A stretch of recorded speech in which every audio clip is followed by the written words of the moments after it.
work has to become fine-grained for it to find its way into the detailed planning that's now being undertaken.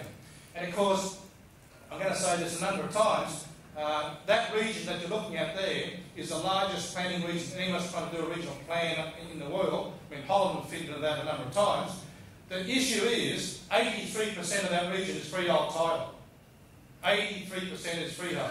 Try and put landscape corridors on the concept we're talking about over freehold title and see what political backlash you get.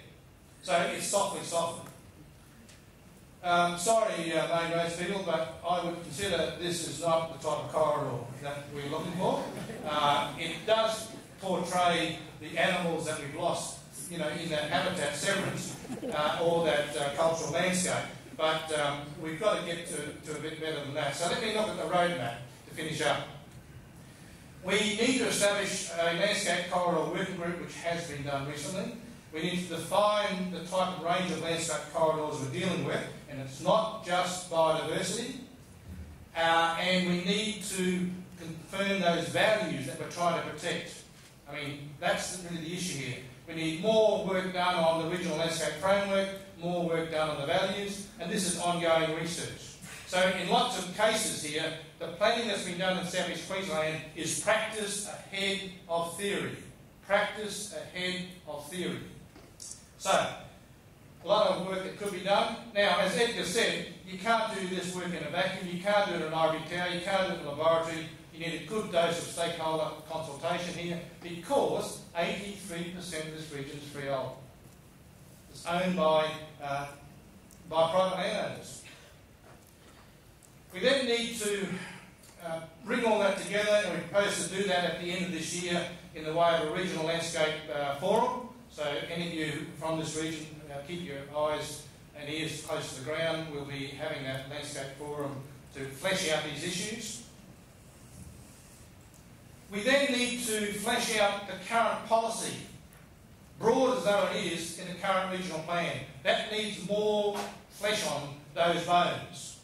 Because as I've already pointed out, that's going to give direction and guidance to all forms of lower level planning. So if you're trying to get your isolated mitigation measures up within the local authority and you need some statutory cover, well, it's really got to start from the regional plan. It's got to cascade down into local authority planning. And that's what those two boxes show.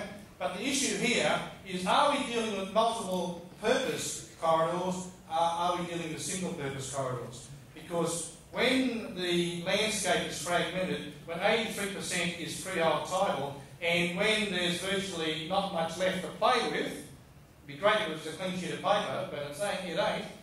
Are we really dealing with multiple purpose corridors here? And can wildlife movement coexist with those other values? That's the $64,000 question I think you folk have to address, as well as other people outside this room.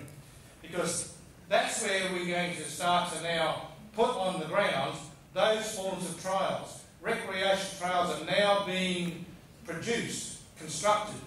There's the Brisbane Valley Rail Trail, there's the Maritri River Canoe Trail, and there's the Ipswich to Booma Trail, multi-purpose trail. They're all multiple purpose trails.